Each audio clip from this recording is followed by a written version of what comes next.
Hello students, welcome to English literature class. Last class we have learnt about how Portia very keenly wanted to know from Bassanio the reason of his sadness by reading Antonio's letter.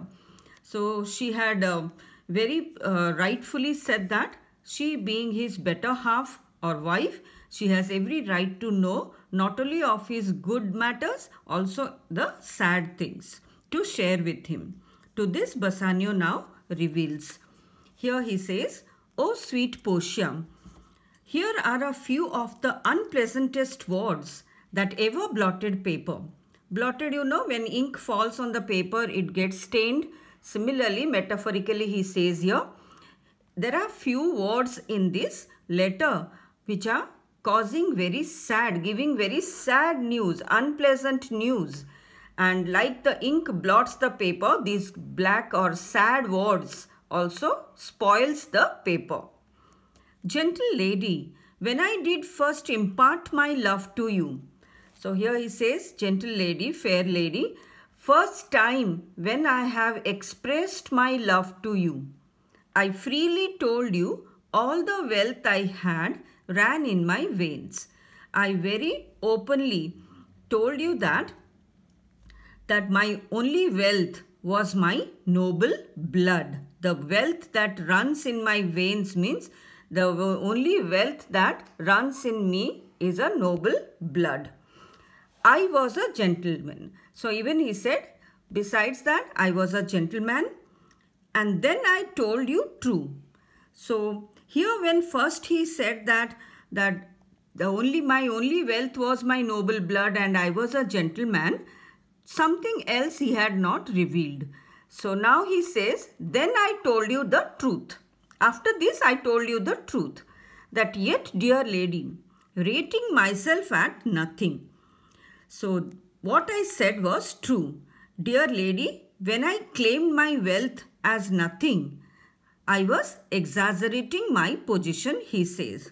So what he means to say, he was a lord, very rich lord, but wasted all his money by spending, being a spendthrift, by leading a luxurious life. So he says, I am a nobleman, gentleman, the only wealth. Now he has lost everything. So that's what he means to say, that my only wealth was my noble blood and I was a gentleman. When I said this, I said you the truth. Still then, when I claimed my wealth as nothing. So here he says, you shall see how much I was a braggart. Braggart, exaggerating. So here he says, when I told you the truth that the only wealth which runs in my blood is a noble blood, so and I was a gentleman, I told you the truth when I claimed that my wealth has nothing. So wealth was nothing for him.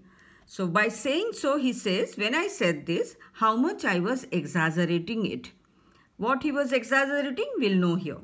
When I told you my state was nothing, he is a bankrupt. So when I told you that I own nothing, I don't have any wealth, I should then have told you that I was worse than nothing. This is the exaggeration. He only said that only wealth that runs in my noble blood. So, but by doing so, he just hid another matter. He says, when I told you that my state was nothing, my present financial condition was nothing, at that time I would have told you that it's not only nothing, but also it is worse than nothing. My financial condition is worse than nothing. What is that worse than nothing? We will come to know later. For indeed, here it is, I have engaged myself to a dear friend. Engaged my friend to his mere enemy. Engaged means bound. This fact I did not tell you. Only I told you that financially I am a bankrupt. But by saying so, I hid. I had not revealed that my condition is worse than nothing. So what is that worse than nothing, his condition? That not only he is a bankrupt, but also he has bound his most dearest friend, okay, to his bitterest enemy, that is Shylock. Not only he is poor, bankrupt, but also he had bound his dearest friend to his bitterest enemy. Why? To feed my means, to satisfy my needs. Here is a letter, lady. The paper as the body of my friend. See the as here simile. Here is the letter, Antonio's letter. He compares this paper. The letter was the body of his friend Antonio, and every word in it are gaping wound, issuing lifeblood. And every word in that letter are compared to the open wound through which the lifeblood is gushing out. Okay. So, but is it true? He confirms from Salerio now. Is it true, Salerio? Hath all his ventures failed? Has all his business ventures failed? Not a single, not one hit, means not a single ship reached the port. He had many ships. Some had gone to Tripolis, some to Mexico, England, Lisbon, Barbary, India. So, from all these, not a single ship has brought any profit for him, reached the port. And not one vessel, escape means escape, the dreadful touch, that is the dangerous the dangerous touch against the dangerous rocks. What happens when the vessel touches the dangerous rocks? It wrecks.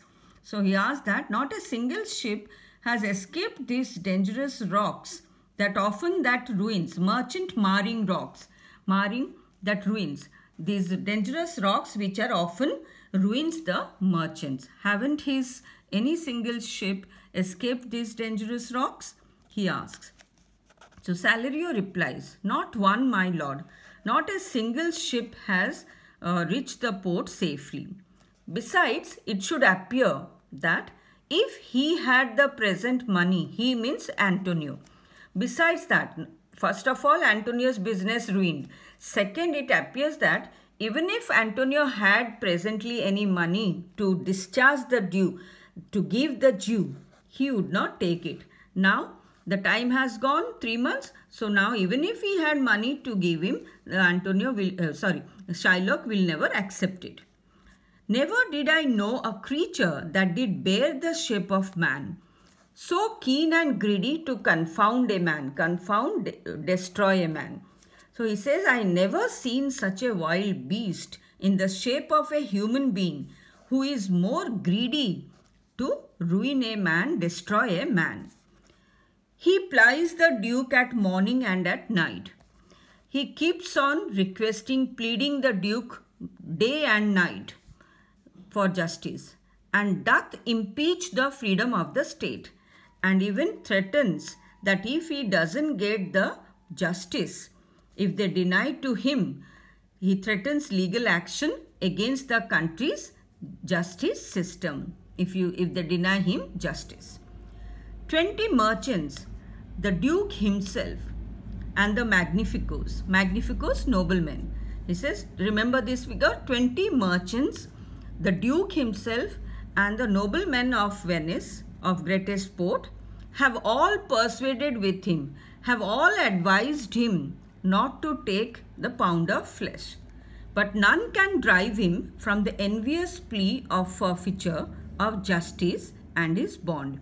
But no one, neither the 20 merchants, nor even the Duke, nor the noblemen, could prevent Shylock from being revengeful, from claiming the pound of flesh due to the forfeiture of the bond.